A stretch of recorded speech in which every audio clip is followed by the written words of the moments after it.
Larry's at the point where he's having so much trouble walking now. He takes 20 pills a day, and this is the week. We've called the physician to increase his Cinemet dose, and that will increase his side effects.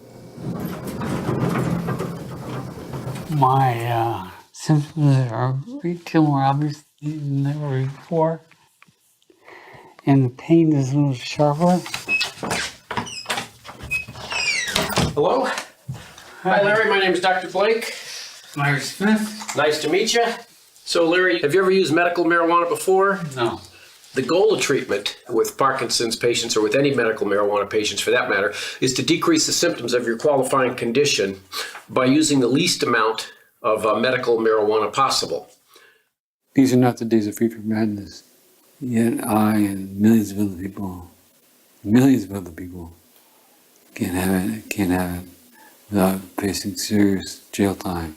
Now to a warning. Arizona's new medical marijuana law is resulting in some people ending up in handcuffs. You might have a medical marijuana card, but you could still end up being arrested even if you're a qualifying medical marijuana patient. These are people who believe they are operating within the confines of the law, but that's apparently getting some of them arrested. Just a few miles from here in Oregon, medical marijuana is legal. But under the Controlled Substances Act, marijuana remains illegal in the eyes of the federal government. 25-year-old Brianna Bilbray is battling stage 3 melanoma cancer. While undergoing chemotherapy treatments, she smokes marijuana to help deal with nausea. This medicine helped me within seconds. She's also the daughter of Republican Congressman Brian Bilbray, and now she is suing the federal government. The federal laws about marijuana are schizophrenic. We're talking marijuana is just as bad as methamphetamine, which, it isn't. It simply isn't.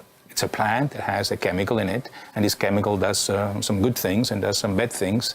And the good things we appreciate, and the bad things we try to avoid. It doesn't seem to me as a big deal. You think the cops will support me 100%? No, so damn me. I do not like the idea of breaking federal law.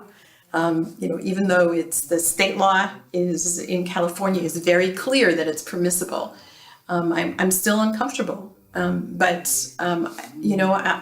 if this is the only thing, and as far as I know, we've tried everything, and this is the only thing that's left, and so we are going to give it a go and see how it goes.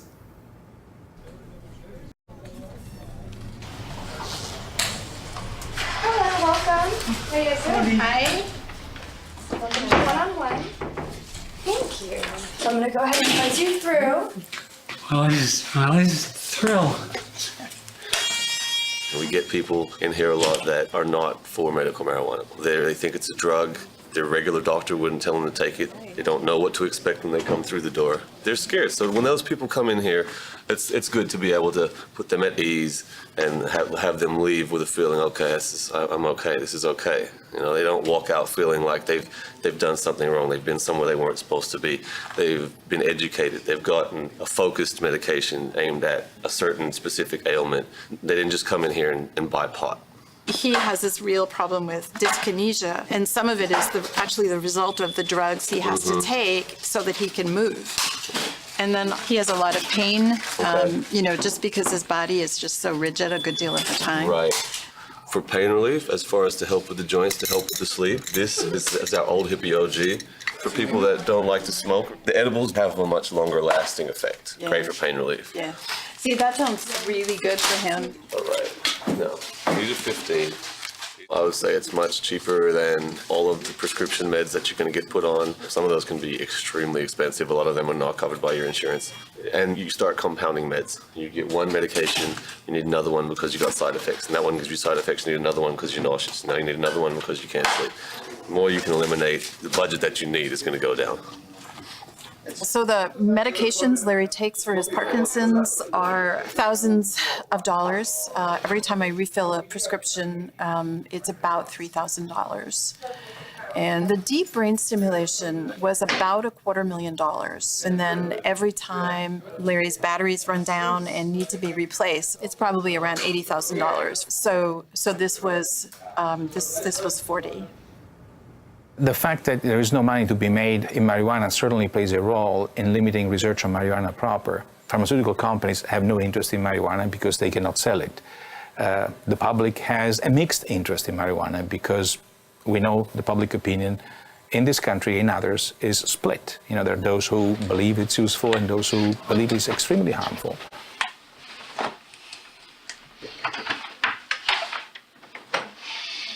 Hi, Larry. How are you? Come in, come in. Good to see you.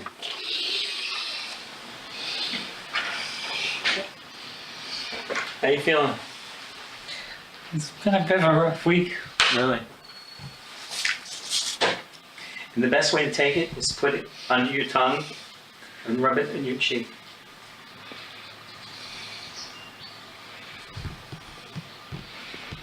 Don't do too much. You're going to be asleep all afternoon. You know what you should do? No. Don't try to communicate. Just relax. See what happens. We know from animal experiments that the endogenous cannabinoid system is very important in regulating motor activity, that very type of activity that is impaired in Parkinson's disease. From animal experiments, we also know that boosting certain branches of the endocannabinoid system is helpful in relieving symptoms of Parkinson's. Finally, from anecdotal information, we know that certain patients who smoke marijuana experience relief of their symptoms. I think you're calmed down.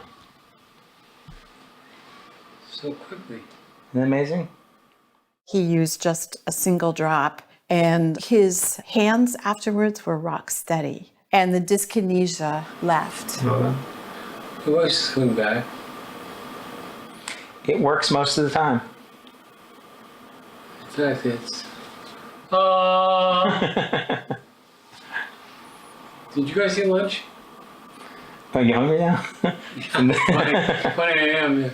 Actually, A person like me could really use marijuana. It makes me pretty angry that I can't get it in my home state.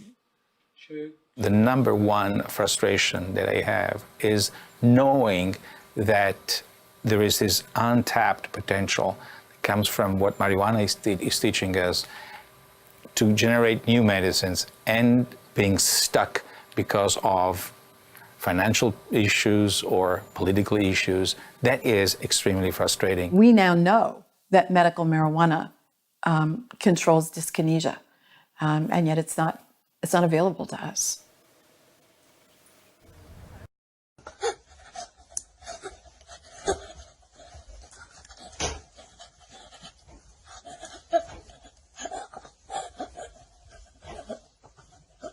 Oh.